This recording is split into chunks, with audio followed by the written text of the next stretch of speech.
the fear in my enemy's eyes. Listen as the crowd would sing. Now the old king is dead, long live the king. 1 minute I held the key. Next the walls were closed on me, and I discovered that my castle stand upon pillars of salt and pillars of sand. I hear Jerusalem bells are ringing, Roman cavalry choirs are singing. Be my mirror, my sword and shield, my missionaries in a foreign field. For some reason I can't explain, once you've gone it was never an honest word. That was when I ruled the world.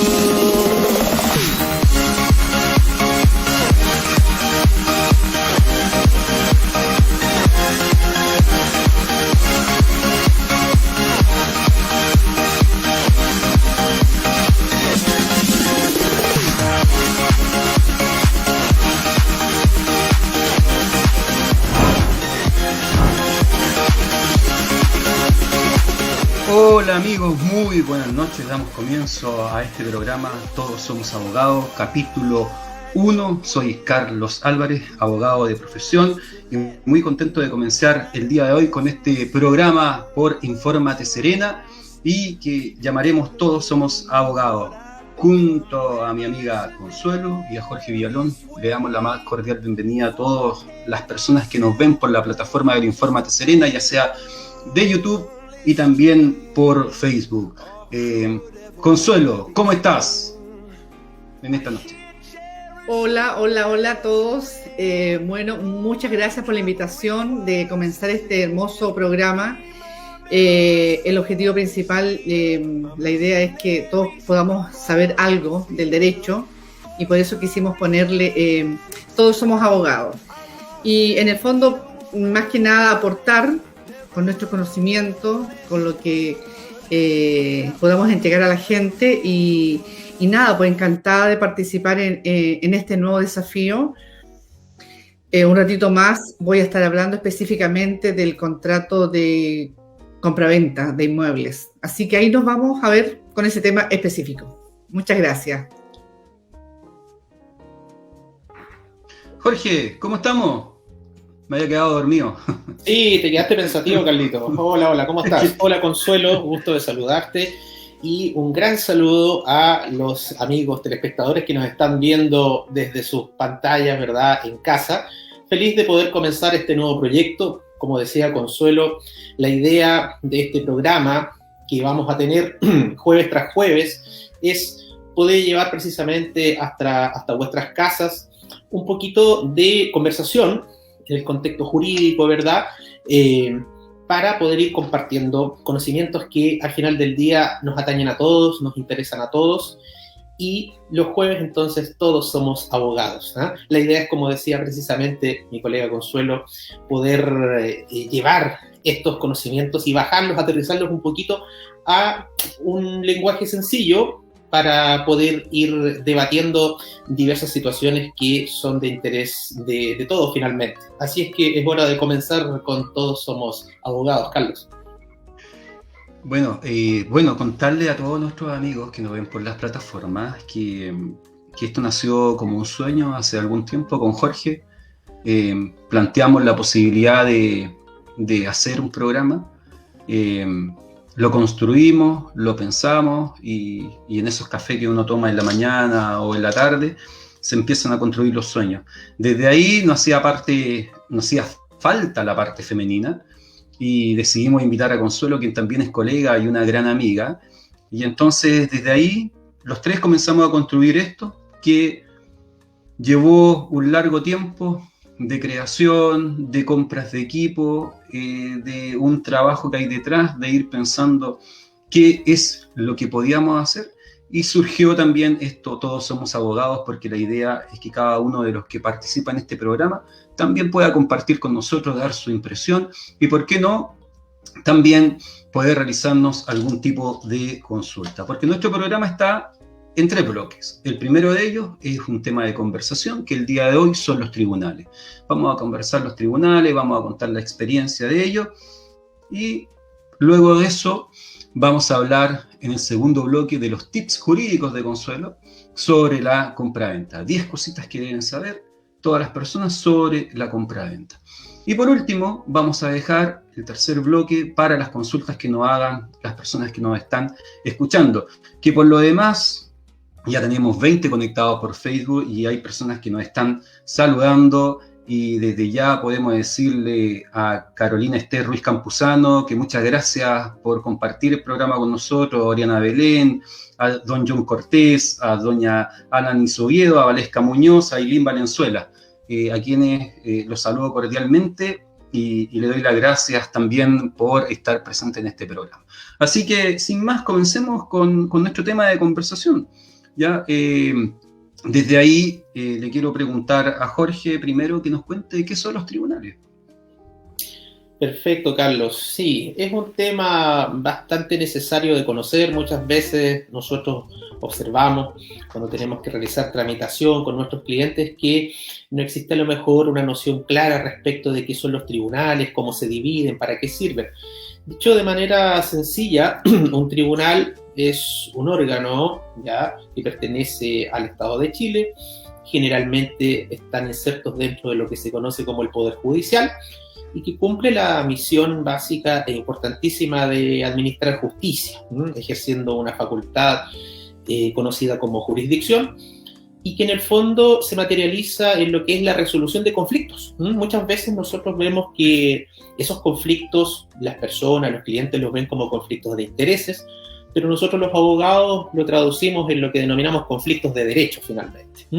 Y cuando esas personas no son capaces de ponerse de acuerdo y llegar a una solución por sus propios medios o por mecanismos alternativos a la justicia, tiene que existir la figura de un tercero, ¿ya?, que en este caso sería precisamente el tribunal, que tiene básicamente 2 características, que son el ser un tercero objetivo y un tercero imparcial.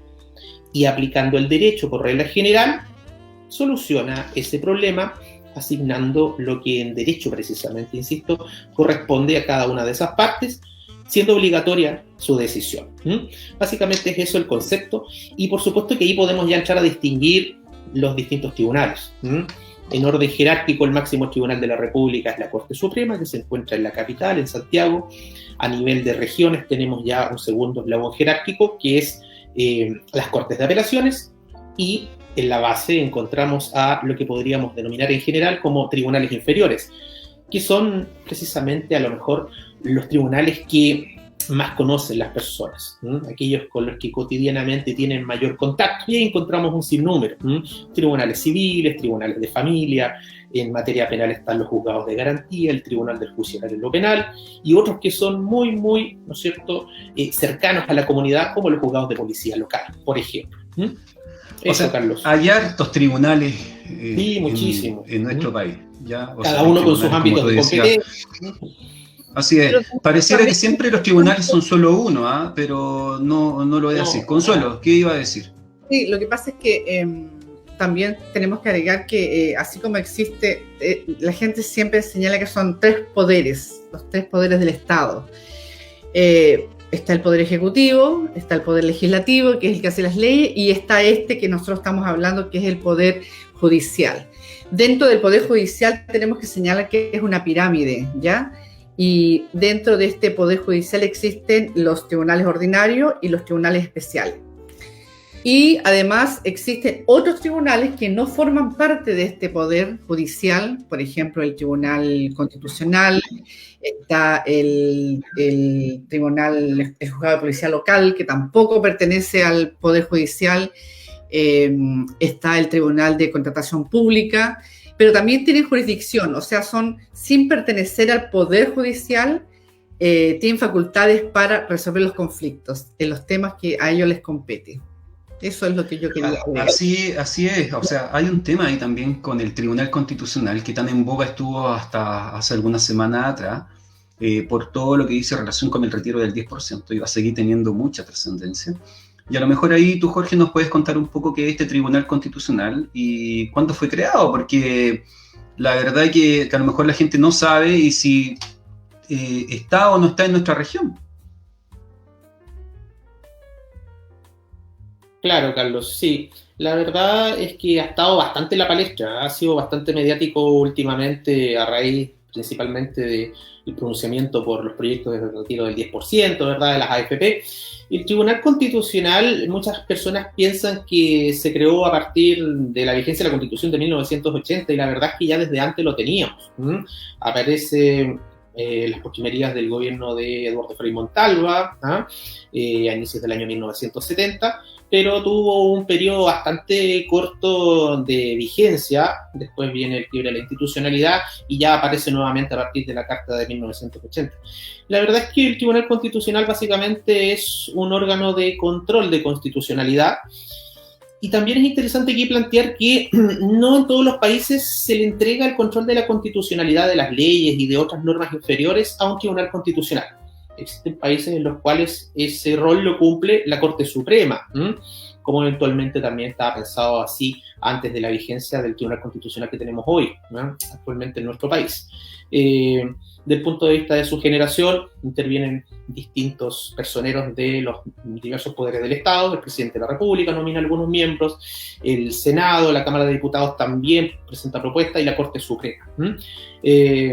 Y como decía Consuelo, básicamente es un órgano autónomo del más alto nivel jerárquico, tiene rango constitucional, es autónomo, no pertenece al Poder Judicial, y eso provoca que muchas veces también entre de repente ahí en ciertas contiendas, ¿verdad?, respecto de pronunciamientos sobre ciertas materias que también son de conocimiento y de pronunciamiento de la Corte Suprema, por ejemplo, también.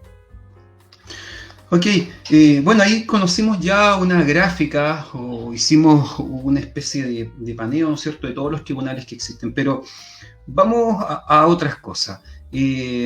Consuelo, cuéntame un poquito cómo ha sido tu experiencia en los tribunales. ¿Qué te ha tocado litigar para que la gente un poco pueda saber respecto de lo que tú haces también como abogado? Consuelo, tu micrófono, déjalo encendido, ¿no? Perdón. La experiencia nuestra, bueno, la gente tiene que saber que yo, aparte de ser abogada, tenemos una empresa de corretaje de propiedades y nuestra experiencia más que nada va relacionada en esa materia, la materia civil. Todo lo que tenga que ver con juicios de arriendo, escrituras de compraventa. Esa es más que nada nuestra área, ¿ya? Y ahí nos hemos enfocado firmemente para poder desarrollar mejor ese trabajo que tiene que ver con el corretaje de propiedades, que estamos ligados muy bien. Oye, Consuelo, ¿y cuál ha sido alguna causa divertida que te haya tocado tramitar para que la gente pueda conocer? ¿Tiene alguna anécdota? Anécdota. Divertida no, porque en estas cosas yo creo que las cosas son más que nada anecdóticas y más que divertidas, porque igual son conflictos y son problemas que la gente son problemáticas de la persona y no son divertidas en el fondo. Pero a mí me tocó en una oportunidad una persona que demandamos porque no estaba pagando su renta, contrato de juicio de arriendo, pero era, a pesar de tener ese problema, era una persona muy responsable, entonces decía, bueno, no tengo cómo pagar la renta y existe la institución que nosotros la incorporamos en este juicio, que es la dación en pago, ¿ya? Entonces, ¿qué significa eso? Significa que las personas pueden pagar no con dinero, sino que con un objeto, qué sé yo, con alguna otra cosa. Y dijo, bueno, yo tengo un refrigerador, tengo una lavadora, me acuerdo.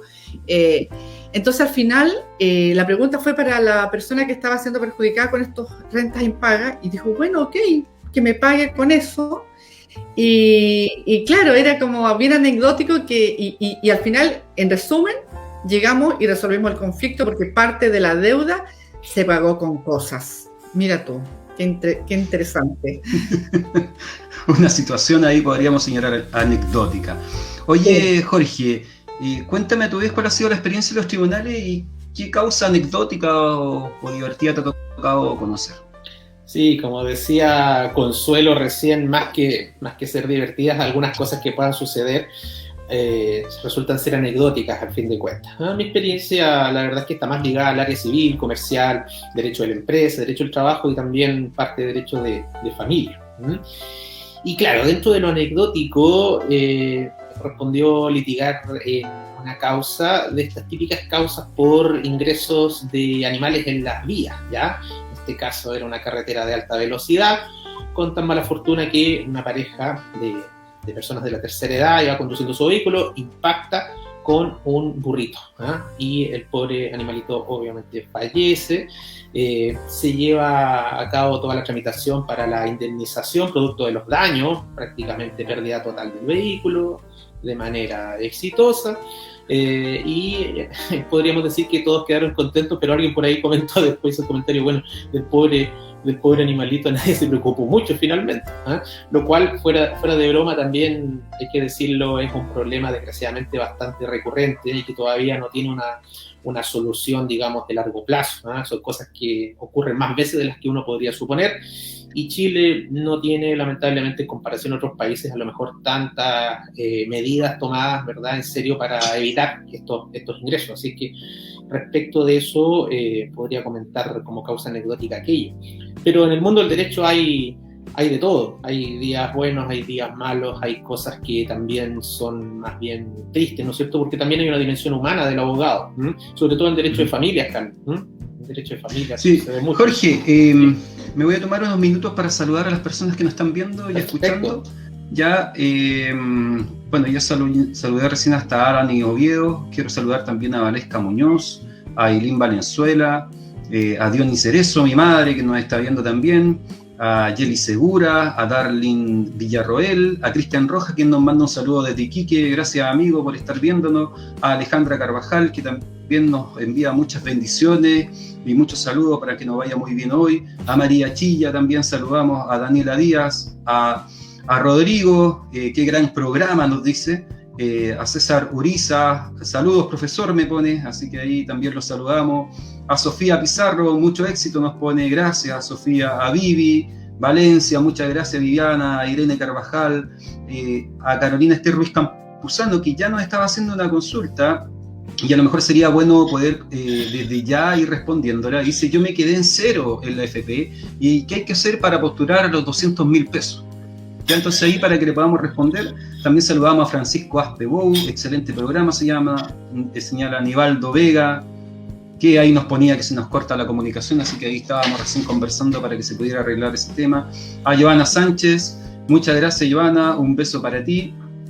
A Valesca Muñoz, quien le respondió, hizo la pega de nosotros, le respondió ella qué pasaba con los 200.000 pesos. Nivaldo Vega también nos pregunta, ¿el Tribunal Electoral también está acá? En Calle Prat nos dice, claro. Eso también porque no lo nombramos. Y Marcelo Araya también nos dice, ¿qué pasa con los tribunales ambientales considerando el tema Dominga? Quizás se da para otro programa, pero efectivamente los tribunales ambientales no hay muchos, solo hay algunos, ¿ya? Y el que le toca a la zona norte está ubicado en Antofagasta. Sí. Allá se resuelven los temas de carácter ambiental. Y sigue conversando Valesca con Carolina respecto. Millaray Villalobos también nos saluda y Yanina Caminada. Así que damos las gracias a todos quienes nos están viendo y luego responderemos el tema de los 200.000 pesos del bono y conversaremos. Así que nada, sigamos entonces con el programa. Yo le quería comentar, así como hablamos de cosas alegres, ¿cuáles podrían ser algunas cosas tristes que nos pudiera haber tocado dentro del mundo de los tribunales? Y ahí no sé si Consuelo o Jorge me pudieran contar alguna de ellas, si tienen alguna causa triste que le haya tocado. Yo considero que a nosotros nos toca de repente cosas muy tristes. Por ejemplo, no sé, cuando las personas pierden sus propiedades, por ejemplo. Eso es algo tremendo, porque, claro, a veces por problemas económicos las personas no pueden cumplir con la obligación de los compromisos que han adquirido con los bancos. Eso se ve mucho en la parte del derecho. Entonces, claro, adquieren un compromiso, a lo mejor con toda la ilusión, y pasan cosas en el entretanto, y obviamente no logran cumplir con eso, y los bancos, como tienen la facultad de poder rematar esos bienes, eso hacen y al final las personas pierden sus propiedades. Entonces esa es la parte que yo de repente encuentro bastante triste. Sí, yo ahí con Jorge una vez nos tocó tramitar una causa que ha sido la que a mí me ha tocado por lo menos la más triste, de una chileno-francesa, ¿no es cierto? Ella vivía en Francia con su hijo de 10 años, tuvo que venirse a Chile y llegó a Chile sin muchos recursos, vivía allegada en una casa, ella trabajaba y su hijo iba al colegio de 10 años. Y en eso que iba en la locomoción colectiva, una micro Liserco, el chofer dejó la puerta abierta, su hijo iba atrás, sentado, cayó por la puerta, se golpeó la cabeza y falleció.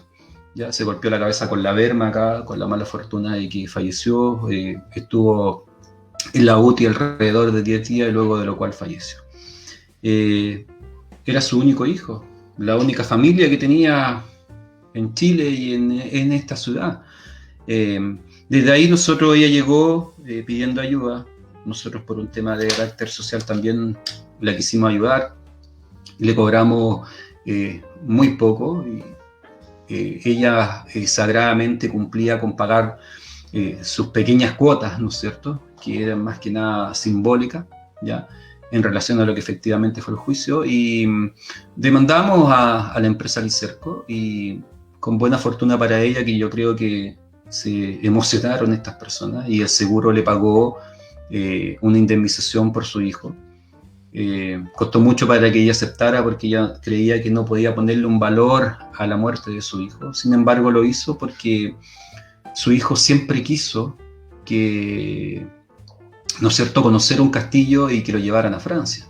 Entonces ella tenía como una idea que era poder incinerarlo, ¿no es cierto?, cremarlo y poderlo llevar al castillo que había en Francia. Eso era lo que ella iba a hacer con su dinero. Y la verdad que esa ha sido una causa que claramente me ha marcado y que ha sido una de las más tristes que me ha tocado tramitar.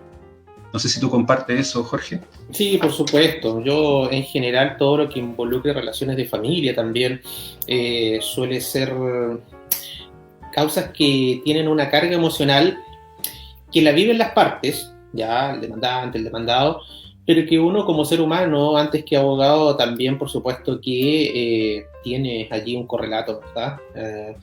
Uno que generalmente está más habituado por su trabajo diario de litigación a enfrentar situaciones de esta naturaleza, pero por supuesto que uno no puede quedar impávido respecto a algunas situaciones. Ahora, muchas veces también son juicios que parten de una manera bastante dramática, pero tienen finales felices, ¿no? Digámoslo, ¿no? Una vez me tocó a mí en lo personal tramitar una causa donde una señora puso una medida de protección pidiendo justamente el cuidado provisorio, el cuidado personal provisorio de un menor respecto del cual no tenía ningún tipo de relación biológica, digamos así, de sangre, que en su minuto, casi recién nacido, había sido dejado bajo su cuidado, y después de cierto tiempo apareció la madre reclamando justamente ese cuidado. Entonces eso era lo que se disputaba en la causa. Detalles más, detalles menos, fue una tramitación relativamente larga, pero finalmente el Tribunal de Familia termina concediendo la medida y posteriormente me enteré que incluso se estaban iniciando los trámites para declarar susceptible de adopción a ese menor, ¿no? Entonces siento que en ese sentido tenía una perspectiva de terminar bastante bien finalmente ese caso, ¿no? Oye, y una consulta para que la gente también pueda saber.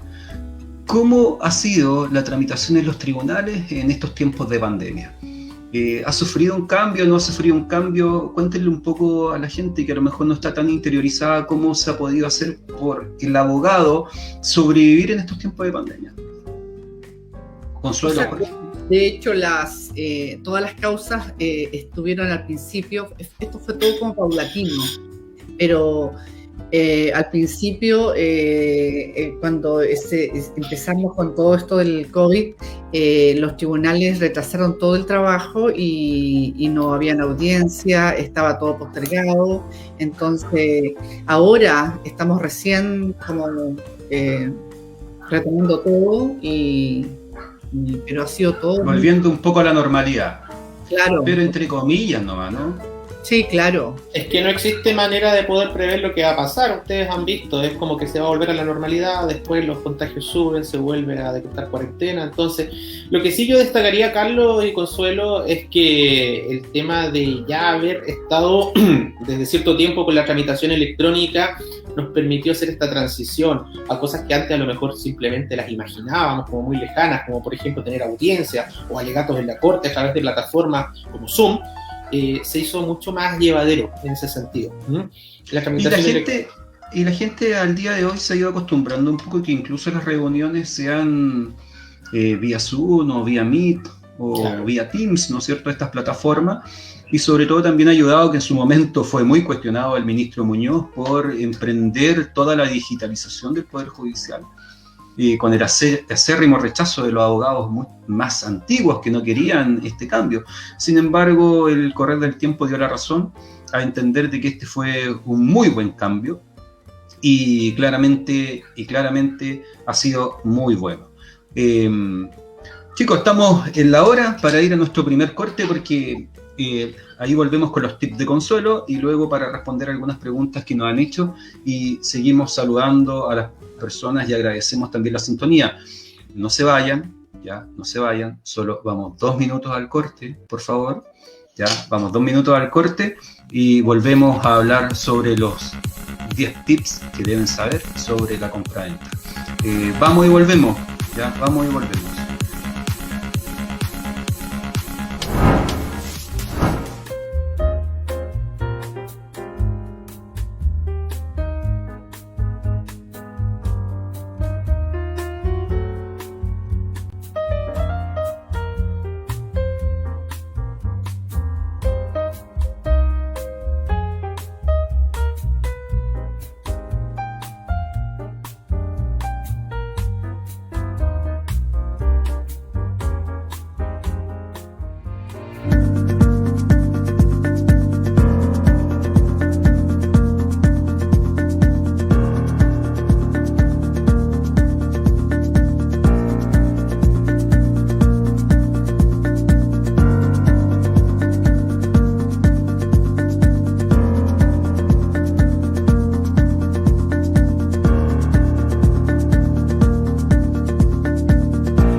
bloque de Todos Somos Abogados, ya junto con Consuelo y Jorge.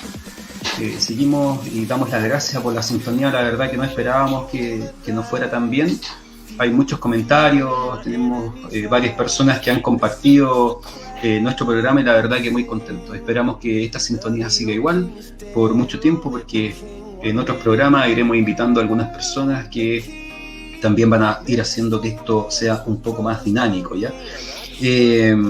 No podemos dejar de lado a nuestros auspiciadores, ¿ya?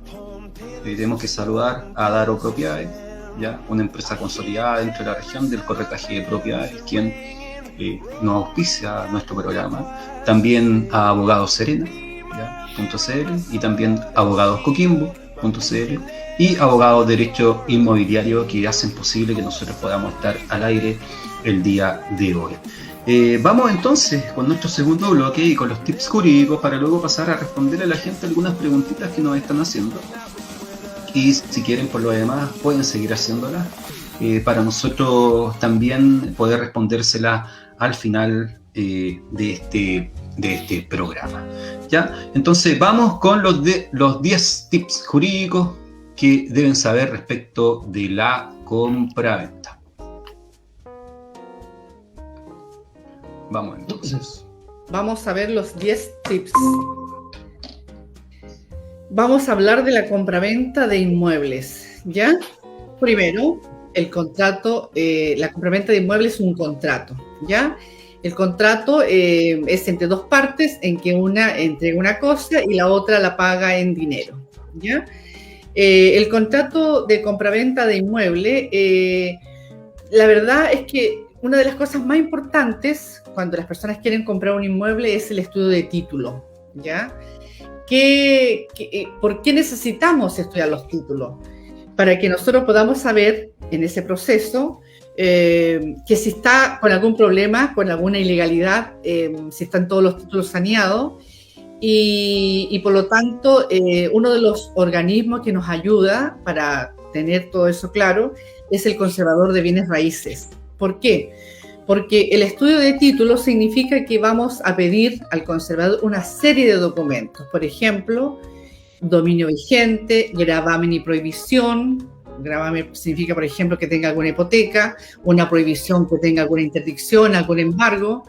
Entonces, dentro de todo ese estudio, tenemos que ir resolviéndolo con el conservador de bienes, que es el encargado en el fondo de entregar. Consuelo o Jorge, ahí, ¿quién me puede responder?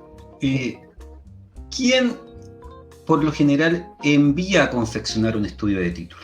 ¿Quién es el que más lo necesita? Yo diría que el que más lo requiere es el comprador, porque es la persona que está invirtiendo, es la persona que está comprando. Por lo tanto, lo que él está comprando requiere que esté absolutamente saneado y que no tenga ningún vicio y que todo se ajuste a derecho. Y por lo tanto, él y la persona que tiene que encargarse de entregar esa documentación es el vendedor. Tiene que poner a disposición del comprador todo eso. Jorge, ¿qué es lo que debiera llevar como mínimo todo estudio de título? Dentro de lo que es el estudio de título como tal. A ver, el estudio de título siempre se materializa en un informe que en el fondo expresa, digamos, la historia de los antecedentes más recientes dentro de cierto plazo de la propiedad, ¿verdad?, del inmueble. Y respecto de los documentos que pueda incorporarse para hacer ese estudio, finalmente tiene mucho que ver con el grado de complejidad a lo mejor de lo que se está tratando en particular. No da lo mismo si estamos haciendo un estudio de título respecto de una casa habitación a que si lo comparamos con un conjunto habitacional completo, un condominio, pero hay cosas que son básicas, tal como tú bien dices, Carlos. Lo primero, por supuesto, comprobar que la propiedad sea efectivamente de la persona que está vendiendo, y por lo tanto allí se hace necesario solicitar el respectivo certificado de dominio vigente o una inscripción de dominio actualizada a fin de comprobar esto, porque a veces las situaciones pueden ser un poquito más complejas que simplemente que una persona sea dueño. Muchas veces puede ser que la persona sea dueño de derechos, pero que existan otros comuneros que también sean dueños y la persona que va a comprar no lo sabe, por ejemplo, ¿ya? también puede surgir un tema respecto de los gravámenes que pueden afectar esa propiedad. Si está sujeto, por ejemplo, a alguna hipoteca, lo cual en principio no impide la enajenación, no impide que se transfiera a esa propiedad, ¿ya? Pero por supuesto que al menos es un principio de enajenación y podría ser muy relevante que ese dato estuviera en conocimiento de quién va a comprar. O, peor aún, que esa propiedad no pueda transferirse en definitiva porque está sujeto a medidas como un embargo o una medida precautoria de prohibición de celebrar actos y contratos. Con lo cual, la persona podría celebrar la compraventa, pero al momento de ir a inscribir eso al conservador de bienes raíces, el conservador derechamente no va a poder realizar esa inscripción. Perfecto. Consuelo, una vez hecho este estudio de título, recabado los documentos necesarios, que es el tercer tips, ¿no es cierto? Pasamos al proceso como una cuarta tips o momento, ¿no es cierto? Cuéntanos un poquito cómo es el proceso dentro de la compraventa de bienes inmuebles. Sí, antes de avanzar al punto 4, me gustaría también advertir que hay otras instituciones que están involucradas en el estudio de título. Por ejemplo, bueno, ya hablamos del conservador, que es el que entrega el dominio vigente, que es el que entrega el certificado de gravamen. Pero, por ejemplo, también hay que estar atento con lo que es el Serviu en cuanto a la expropiación, ¿ya? Y ahí la expropiación puede ser tanto del Serviu como puede ser también de el Departamento de Obras de la municipalidad. Porque muchas propiedades pueden estar afectas a una expropiación, entonces ahí ya vamos a tener un problema más o menos grave. Y la tesorería, en cuanto a las contribuciones, también es importante tener esa otra institución en mente cuando vayamos a hacer el estudio de título. Y bueno, después que hayamos recabado todo eso, ya vamos a poder confeccionar la escritura, ¿ya? La escritura es en el fondo, es la primera parte de lo que nos hace dueño de un bien inmueble, porque por una parte tenemos la redacción de la escritura, que es lo que nosotros firmamos en la notaría, pero no basta con que uno firme en la notaría la escritura, porque esa es una parte de la compraventa. En Chile tenemos el título y el modo, y por lo tanto, el título es lo que firmamos en la notaría, y el modo es el ingreso de esa escritura al conservador. Hay personas que se conforman con tener solamente la escritura y dicen, oh no, yo ya firmé, yo soy dueño. No, no son dueños. Es necesario agregar esta segunda patita, que es la incorporación al conservador. Entonces ya tenemos la redacción de la escritura, la firmamos en la notaría. ¿Quién por lo general, Consuelo, hace la redacción de la escritura? Por lo general, la redacción debe estar en manos de los abogados. ¿Y por qué digo por lo general? Porque muchas veces en notaría hay personas que hacen también, ¿no es cierto?, compraventa. Y por eso digo por lo general, pero la escritura siempre debe ir firmada por un abogado porque hay una responsabilidad ahí de por medio. Claro, pero generalmente, últimamente, las notarías están exigiendo que las escrituras de compraventa hayan sido redactadas por un abogado. Entonces, ahí en ese sentido las notarías ya están como un poco más serias. Sí. Entonces, vamos a la notaría, hacemos la escritura, van comprador y vendedor, firmaron y luego lo llevamos al conservador de bienes raíces, ¿no es cierto? Pero no nos podemos saltar algo, pues siempre Papá Fisco está en el medio, ¿ya? Siempre Papá Fisco está ahí y siempre quiere obtener una tajadita de todo lo que hace. Entonces, desde ahí viene un impuesto, Consuelo, que es el tip 5. Sí. Cuéntanos un poquito respecto de ese impuesto. Sí, ahí tenemos que hacer una distinción en relación a que cómo vamos a comprar ese inmueble, si lo vamos a comprar al contado o lo vamos a comprar con un crédito hipotecario. Si lo compramos al contado, no hay ningún impuesto involucrado, ¿ya? Por lo tanto, ahí no hay nada que pagar impuesto, pero sí vamos a tener que pagar el impuesto al mutuo por ese crédito que esa institución financiera nos está otorgando. Y ese impuesto es el 0,8% del valor del crédito. Salvo que se trate de inmuebles con el decreto ley número 2, el DLF2, claro, que ahí el impuesto ya baja, es una franquicia tributaria y que ahí ya bajaría un 0,2 del impuesto. En lugar del 0,8. En lugar del 0,8. Y el DLF2, en el fondo, ¿qué significa? Que son propiedades que en metros cuadrados son más pequeñas, menos de 140 metros cuadrados ya estarían en el marco del DLF2, y por lo tanto el impuesto baja, ¿ya? Eso sería más... Sí, y no es, o sea, el Estado te cobra 0,8 como impuesto de timbre de estampilla, pero a su vez también te dice, oye, yo te voy a otorgar un beneficio si tú compras una propiedad, ¿no es cierto?, nueva, hasta 2 propiedades. Dice, no vas a pagar el 0,8, vas a pagar el 0,2 y además te voy a rebajar las contribuciones al 50%, dependiendo de la cantidad de metros cuadrados. Muchas veces desconocemos estos beneficios tributarios por desconocimiento o porque le tenemos mucho miedo también al Servicio de Impuestos Internos y a Tesorería. Y la verdad es que el Estado también otorga estas franquicias, ¿ya?, o beneficios de carácter tributario. Claro, es un beneficio, pero el beneficio es justamente para las personas que compran DLF2, pero también la ley establece que si compran 2 propiedades DLF2, la tercera ya sube a un 0,8%. Claro. Con resquicios tributarios que en el fondo, vamos a enredar un poquito ahí a la gente, pero lo grueso es eso. Las dos. Consuelo, un sexto tips es relacionado a los subsidios. O sea, también hay posibilidad de obtener subsidios, ¿no? Claro, hay tramos de subsidios habitacionales y esos son otorgados por el Servio. Y bueno, ahí también se requiere una serie de requisitos y son en el fondo una ayuda estatal para las personas que no tienen todos los medios para poder optar a un crédito hipotecario de costo más alto. Es el subsidio. O sea, el subsidio, para quien no lo sabe, ¿no es cierto?, lo otorga el Servio, es por una postulación y va a depender también de la propiedad que uno quiera comprar, ¿no es cierto?, y el monto es cuánto a uno le van a dar como subsidio. A menor valor de una propiedad, mayor subsidio; a mayor valor, menos subsidio, ¿ya? Exacto. Ahora, también hay gastos que se deben incurrir. ¿Cuáles son estos gastos? Bueno, ahí tenemos la tasación, que también está involucrado con el crédito hipotecario, los seguros. Bueno, todo esto están generalmente relacionados con los créditos hipotecarios, sin perjuicio de que las personas que quieran comprar una propiedad al contado están en todo su derecho también de requerir una tasación de la propiedad que quieren adquirir, ¿ya? Bueno, están los costos también de la notaría, que cada vez que uno va a firmar una escritura, una compra-venta de inmueble, tiene que pagar al notario sus honorarios, y los honorarios después van a ir también al conservador de bienes. Esos son todos los gastos que generan o involucran la compra de un bien inmueble.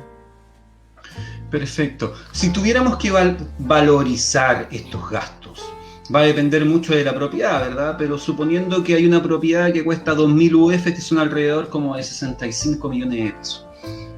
¿Cuáles serían los gastos aproximados, Consuelo, que tú establecerías para este tipo de propiedad? Mira, claro, como dices tú, está todo relacionado con el valor del inmueble, pero si hablamos de esos valores, estamos hablando que la notaría estaría cobrando alrededor de 120, 130 mil pesos el notario por la firma, por tomar la firma, y el conservador de bienes estamos hablando de unos 200, 250 mil pesos por la inscripción. Claro, el borrador de la escritura cuesta como 80.000, 100.000 pesos, los seguros que están asociados al crédito, ¿no es cierto?, en el caso que no sea el contado, y la tasación, que también anda del orden de los 100.000 pesos. Claro. Ya vimos el decreto con fuerza de ley número 2, que es este beneficio tributario, pero también hay una cosa importante, porque la gente dice, bueno, yo no pago impuestos, ¿no es cierto?, si es una compra al contado. ¿Y qué es lo que es la UAF? ¿Por qué toma relevancia en las compras al contado, Consuelo? Claro, lo que pasa es que acá hay un control también del Estado, ¿ya? Entonces, el Estado creó esta unidad de análisis financiero, que es la sigla que significa la UAF. Entonces, el Estado está preocupado en el fondo del lavado de dinero, ¿ya? Y del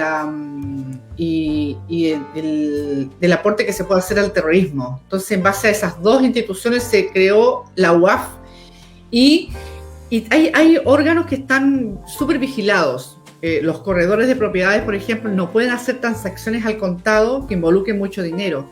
Todos los ingresos, ya sea por un bien, qué sé yo, o alguien no puede llegar con un maletín a la oficina a decir, compro al contado un bien inmueble. No se puede. Tiene que usted decirme de dónde proviene ese maletín de dinero que usted trae. usted lo tiene que traer en un vale vista, lo tiene que dejar en el banco, pero usted me tiene que a mí demostrar que el origen del dinero que está comprando viene de algo lícito, porque en el fondo estamos previniendo el lavado de dinero. Entonces, por eso se crean estas instituciones y está todo, los notarios están supervigilados por la UAF, el conservador está supervigilado por la UAF, los corredores de propiedades están supervigilados por la UAF. Entonces, claro, ahí hay un tema también con el narcotráfico que es importante. Sí. En el sentido de que no puedan ellos comprar activos lavados de dinero. Claro. ¿Ya? Para los que no entienden lo que es el lavado de dinero, ¿no es cierto? No es que lo pasen por una lavadora, ¿no? Lo blanqueamos, como se dice. Pero es tener una empresa ficticia, ya la cual no entra ni Juanito, pero termina produciendo una utilidad tremenda porque todo lo que ingresa a esa empresa, ¿no es cierto?, es por lavado de activos, ¿ya? Todo entra por el narcotráfico, entra y sale limpio porque supuestamente ese negocio vende mucho. Claro. ¿Ya? Pero no es así. Bueno, y por último tenemos un tercer tip que son las prohibiciones, ¿no? Jorge, ahí cuéntanos un poquito tú qué pasa con las prohibiciones. Claro, hay que tener harto cuidado con esto. Recién algo de eso estaba justamente comentándoles en términos de que eventualmente al inmueble que se está adquiriendo podría afectarlo alguna prohibición de enajenar, ¿ya? ¿Qué significa eso básicamente? Que por mucho que se pueda celebrar el contrato, como bien decía Consuelo, si pesa sobre ese inmueble una prohibición de enajenar, lo que no va a ocurrir es que se pueda inscribir esa compraventa en el conservador. Como dijo ella, existen dos requisitos fundamentales para poder adquirir finalmente el dominio, la propiedad de un inmueble, que es contar con el título, que es el contrato de compraventa, pero luego de eso viene el trámite de la inscripción en el conservador de bienes raíces. Y respecto de eso, que finalmente va a materializar la enajenación propiamente tal, y ahí recién la persona se puede constituir en dueño, ¿verdad? Convertir en dueño. Si tenemos una prohibición de enajenar, eso no va a poder ser posible porque el conservador lo va a ver precisamente en sus registros. Existe un registro en donde aparece justamente estas circunstancias que pueden derivar de diversas fuentes, digámoslo así, ¿ya? Por ejemplo, muchas veces cuando se solicita el mutuo hipotecario para financiar esa compraventa, se suelen además contemplar prohibiciones para enajenar durante cierto número de años, ¿verdad? O por lo menos el plazo de duración justamente del pago del mutuo. Entonces, así como hay que tomar en cuenta el tema del estudio de títulos para efectos de saber si pesa o no un embargo o una medida precautoria sobre un inmueble, también hay que tener en cuenta que no pese sobre el mismo una prohibición de enajenar. Perfecto. Oye, en consideración al tiempo y para ir cerrando este bloque, ante una decisión tan relevante para la compra de una propiedad, es importante siempre asesorarse con expertos. Y qué mejor en este caso que Adaro Propiedades, una empresa sólida con muchos años y que puede aportar en todo lo que es la experiencia de poder comprar una propiedad. Y con eso damos término a este bloque, que es el de los tips jurídicos. Sí, una cosita antes. Adelantar a la gente que la próxima semana vamos a estar con estos mismos tips, pero en relación a los arriendos.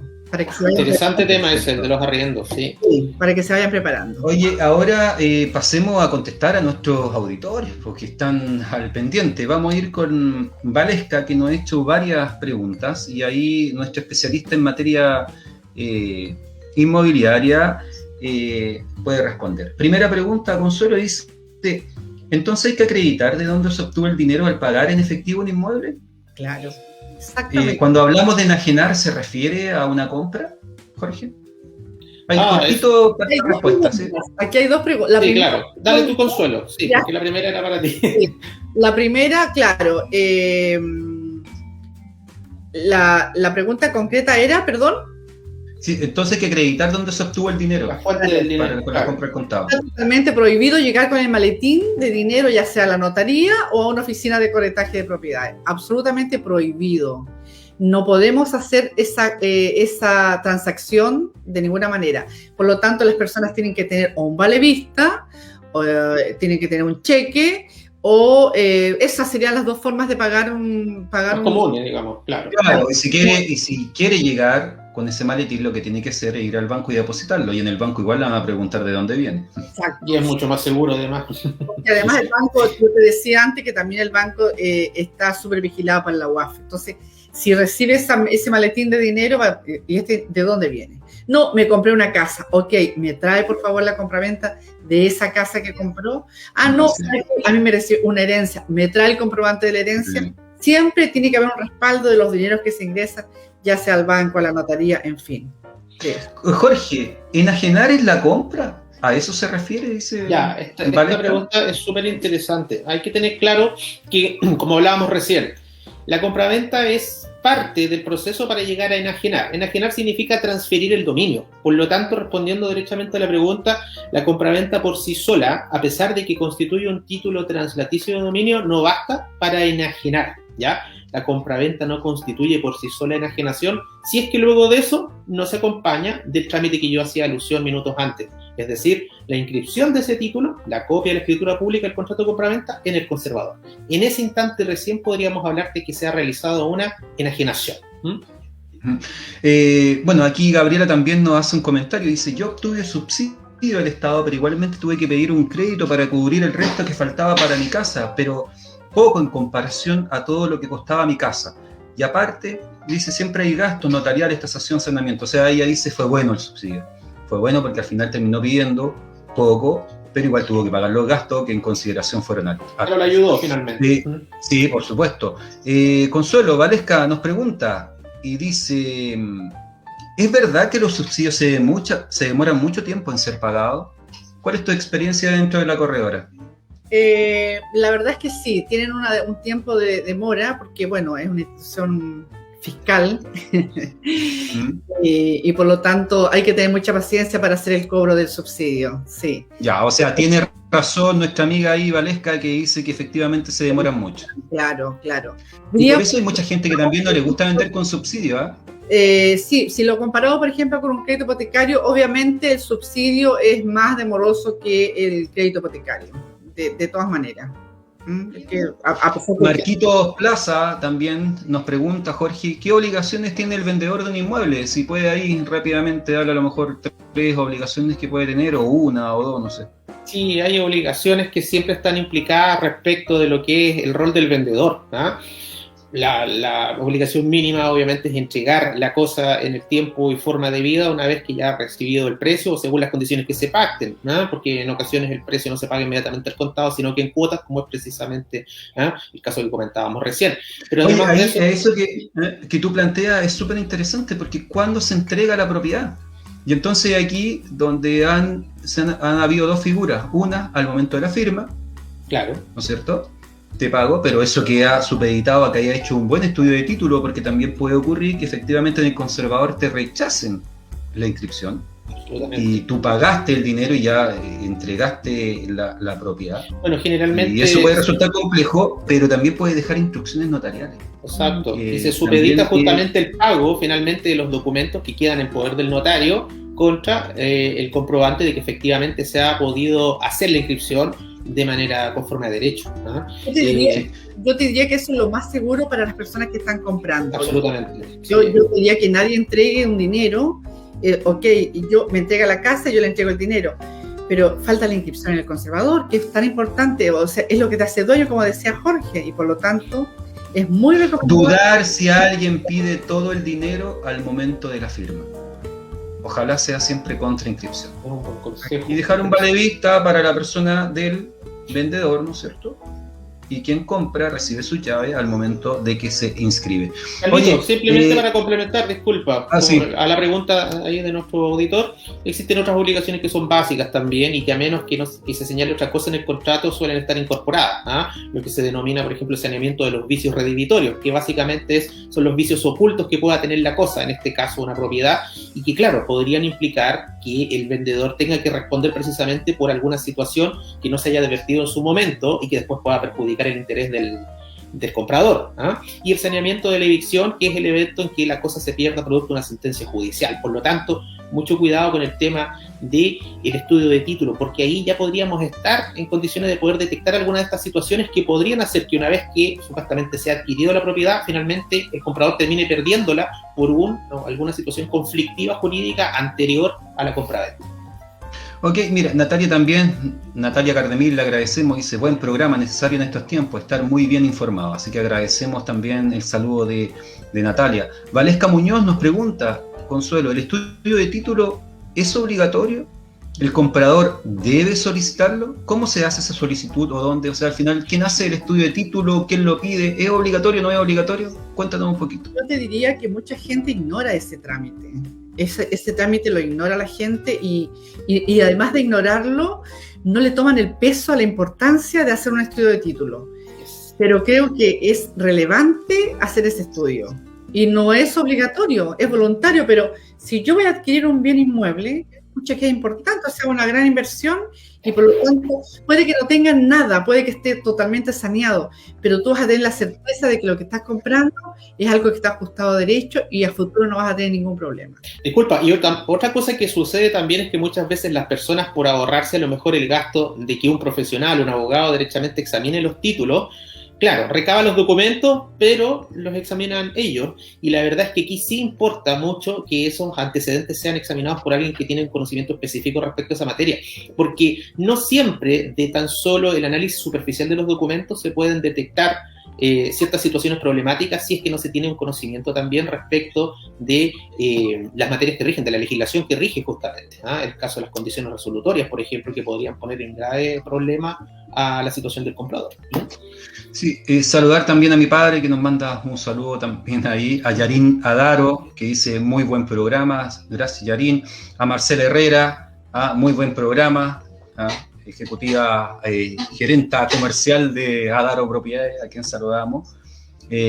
Gabriela Toledo nos dice respecto al tema de, nos decía, así es, hay distintas realidades, distintos alcances. En su momento tiene que haber sido respecto a algún comentario que no alcanzamos a tomar ahí. Samuel Torres nos dice, tecnologías que estaban hace años y ahora todos usan buenas señales, pero igual hay gente que tiene menos recursos y no puede acceder a los mejores dispositivos, lo que genera muchas veces estrés. Seguramente se refería cuando hablábamos de la tecnologización, ¿no es cierto?, del Poder Judicial y de las plataformas y de todo lo que dice. Yo creo que en ese caso, cuando las personas no tienen acceso a la tecnología, para eso también están los abogados, para que en el estudio de cada uno de los abogados se acompañen de sus clientes. No necesariamente las personas tienen que estar en su casa con todo el aparataje tecnológico que la justicia ahora está requiriendo, pero sí se pueden acompañar en la oficina de los abogados. Así es.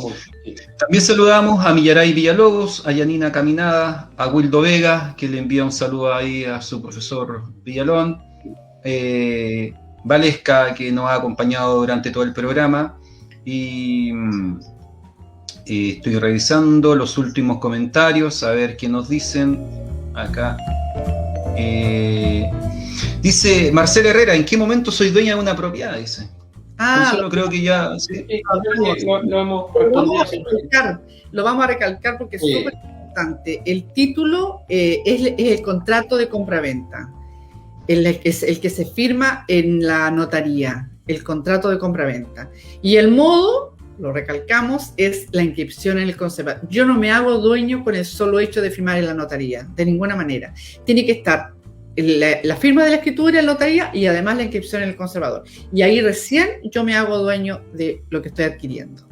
Esa es la enajenación, transferencia del dominio. El dominio. Me fui. Ya. A ver, mire, tenemos varias preguntas. Vamos a contestarlas todas rapidito. Jorge, 30 segundos para contestar la siguiente pregunta. Tengo una casa básica evaluada en 10 y 6 millones de pesos, que la puedo vender en 3 veces más, en 48 millones, ¿sí o no?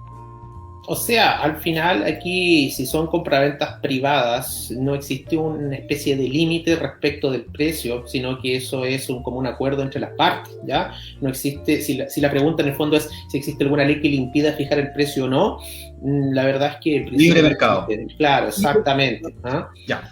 Después, John nos pregunta y nos dice, dice, ¿qué plazo generalmente se da para el estudio de los antecedentes de los inmuebles? ¿Cuál es el plazo? Para ver si o verificar. Eso Claro, lo que- determina cada abogado, ¿no? Cada estudio jurídico. Pero por Sí, lo general, pero- ¿cuál será el plazo? Pero lo importante para que el plazo, hay dos plazos, porque para nosotros poder hacer el estudio tenemos que tener todos los antecedentes en el escritorio. Claro. Los antecedentes se solicitan a veces, el más largo de todos, 15 días, que es el conservador de bienes raíces. Entonces, a nosotros nos traen todos los antecedentes, lo vamos a tener en la mesa, yo creo que en una semana podríamos tener un nuestro título, ¿o no, colegas queridos? Sí, Sí. podría ser, pero aproximadamente debieran ser 3 semanas. Claro. ¿Sí? Claro, Desde que se solicitan los considerando- documentos. y Lo todo. ideal, digámoslo. Ahora, María Chilla nos pregunta, ¿es cierto que si el marido compra una casa, la señora pierde el derecho a comprar su casa aunque tenga años separados de hecho? No legalmente, porque al comprar se adjudica inmediatamente el subsidio. O sea, me imagino que lo que ella está preguntando es, ¿puedo comprarle la casa a mi marido si estoy legalmente separada? O sea, si estoy separada de hecho.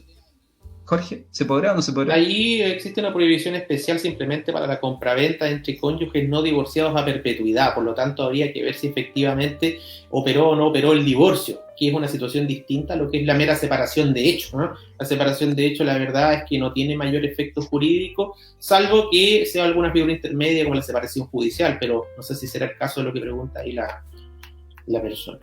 Sí, claro, estaba preguntando por la... Y me fui a... Está separado. Aquí se me perdió y quedaban 2 preguntas. Bueno, dar las gracias a Nivaldo Vega, que nos escucha, Jocelyn Geraldo. Carlos, se te Y- está olvidando responder la pregunta de los 200.000 del bono, ¿te acuerdas que dijiste No, que es que ibas ya a se la responder? respondieron. Se la respondieron. Ah, se la ya las respondieron chicas, sí, interna. internamente Ah, se la perfecto. respondieron. Ya. Por último, la última pregunta antes de irnos. Rodrigo nos pregunta, si un terreno es firmado por una persona y ahora queremos dividirlo en partes iguales, ¿qué se debe realizar? ¿Firmar otra escritura? Pregunta Jorge. No entendí la primera parte. Si un terreno es firmado, dice, ¿habrá sido Sí. comprado a lo mejor? ¿Comprado por diversas Mm. personas? Claro, dice, sí. si un terreno es firmado por una persona y ahora queremos dividirlo en partes iguales, ¿qué se debe realizar? O sea, me imagino que esa persona compró para 2, pero en Claro. realidad apareció firmando O que solo él. compraron con la figura de comunero. ¿Mm? En ese caso, Perdón. Consuelo, dale. Es que ahí tenemos que distinguir si es que del plano regulador permite, primero que todo, la subdivisión. Porque no todos los terrenos se pueden subdividir, no está ubicado. Si Claro. permite, obviamente que se puede subdividir, nada lo impide. Y ahí tendrían que definir cada lote, tendría que tener su rol y ahí podría. Claro.